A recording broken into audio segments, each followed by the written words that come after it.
Live from Fargo and serving you on TV, online, and on the go. This is Valley News Live at noon. Breaking news alert, fall sports in North Dakota are a go. That directive came within the hour from the North Dakota High School Activities Association. The board met today and with guidance from the Department of Public Instruction decided to move forward with fall sports. However, it is up to each school district to decide if they want to participate in fall sports.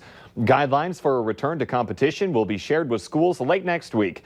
We'll have more information on sports in the fall on the VNL News app. Also breaking at noon, Target and CVS now join the long list of stores saying you have to wear a mask or you can get out. Other major stores like Walmart, Best Buy, Starbucks, and Kohl's have similar policies. We'll have more on the pandemic and how it's affecting your life in just a few minutes. But now we want to take that live look outside. Sure is a different story than what it was this morning when a lot of us had to wake up a bit earlier because of some rain and thunderstorms that were moving through. For what we can expect for the rest of our day, let's head on over to First Alert Storm Team meteorologist Lisa Green. Good morning. It's looking good now for a lot of us, especially in eastern North Dakota. Still trying to kick out some of those storms out of here in our eastern viewing area. Back up by Bemidji, still seeing some rain and thunder there. And just outside of our southern counties, Grant County looking better now as well. So let's take a closer view here. Again, we're looking at rain and thunder in the Beltrami County area, just south and right along the lower Red Lake area, stretching back over to the east from there. But other than that, things are quieting down quite a bit. Park Rapids looking a lot better too. And those clouds that you see there are going to move on as well. So clearing out, we'll end up with a pretty nice afternoon, except for if you are in that eastern viewing area, you may see some afternoon storms redevelop because you're closer to that more unstable air. So just something to watch out for. If you do, it should kick out pretty quickly and move to the east, but we just want to give you a heads up about that. The rest of us today looking mostly sunny and quiet, temperatures getting into the 80s for highs. It's going to be a warm one, but the heat really builds in for tomorrow for our first alert weather day. We'll talk about that coming up. All right. Thank you, Lisa. Leaders of multiple tribes in North Dakota are suing the federal government over mineral rights under a lake on the Fort Berthold Indian Reservation. The Mandan, Hidatsa, and Arikara Nation say the Interior Department is trying to illegally take property that belonged to them before statehood. At stake is an estimated $100 million in unpaid royalties and future payments from oil drilling. A house explosion in northeastern Minnesota seriously injured 2 women. Carleton County dispatchers got the call around 9 p.m. Tuesday about a 75-year-old woman hurt and a 52-year-old woman trapped in the basement of a home in Moose Lake. The younger woman was able to get out of the basement just before firefighters arrived. Authorities say the women are related and they had serious injuries from the explosion and fire. Both were airlifted to a Duluth hospital, but there's no word on their conditions. The 52-year-old woman said she had turned on the furnace when the house exploded. The cause of that explosion is still under investigation by the state fire marshal. Felony charges of kidnapping and burglary have been dismissed for a Bismarck man who agreed to plead guilty to lesser charges of threatening and assaulting his ex-girlfriend. Carlos Mendez Jr. will spend a few more days in jail after he was given credit for 115 days behind bars. The 34-year-old victim told police her ex-boyfriend held a knife to her at her home last March and threatened to kill her. He then made her drive to another home and hit her multiple times as they drove. The 32-year-old Mendez pleaded guilty to misdemeanor charges of domestic violence, criminal mischief, and violating a protection order. The Minnesota Department of Health is reporting 611 new cases of COVID-19 today, bringing the active case count to 4,531. 8 new deaths are also reported, bringing the death toll to 1,526. 38,290 people are listed as recovered from the virus. North Dakota is reporting 104 new cases of COVID-19 in the state, along with another death. In total, 89 deaths have been linked to the virus in the state. There are now 783 active cases.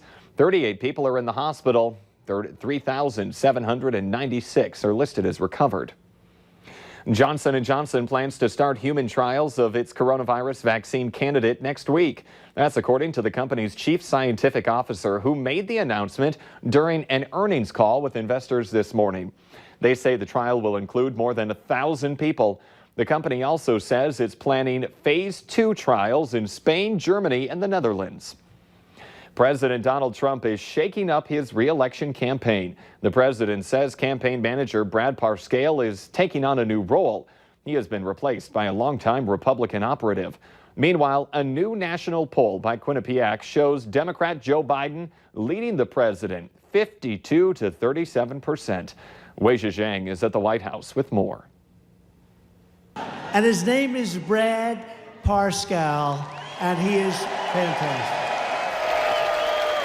Campaign manager Brad Parscale fell out of favor with President Trump after he bragged that more than 1 million people had requested tickets to the president's June rally in Tulsa, and just over 6,000 people showed up. We begin our campaign. The campaign turmoil comes as Mr. Trump is trying to distance himself from criticism of Dr. Anthony Fauci. I get along very well with Dr. Fauci. I have a very good relationship.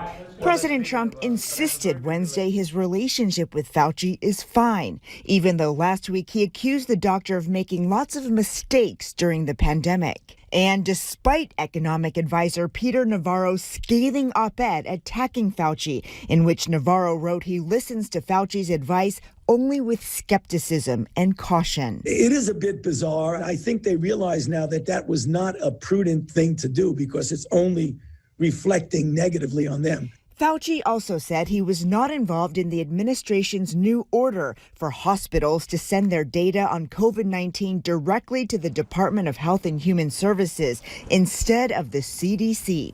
HHS Secretary Alex Azar argues the only difference is the platform that will be used to report information. There are concerns that the data will be politicized or kept from the public.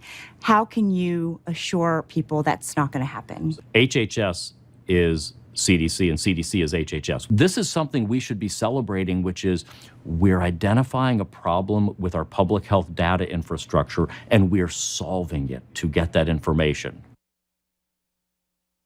Dr. Fauci told CBS that he doesn't like being pitted against the president because he's an apolitical person. When asked how long he would stay on the coronavirus task force, Fauci said he doesn't plan on leaving anytime soon. In our consumer alert this afternoon, Domino's Pizza says its quarterly U.S. sales soared more than 16%. The pizza chain beat revenue expectations by nearly $10 million. Total revenue for the quarter closed in on nearly $1 billion. Home sales surpassed pre-pandemic levels for the first time the week ending July 5th. That's according to a new report from Redfin. Sales were up 2% on a seasonally adjusted basis compared to January and February. Demand is being propelled primarily by record low mortgage rates. A Redfin mortgage advisor says the combination of rock bottom rates plus pent-up purchase demand has resulted in the highest level of purchase applications in about a decade. Coming up here at noon, why an educational trip to the museum may become an artifact itself. But next, Lisa Green is in with everything you need to know for this Thursday forecast.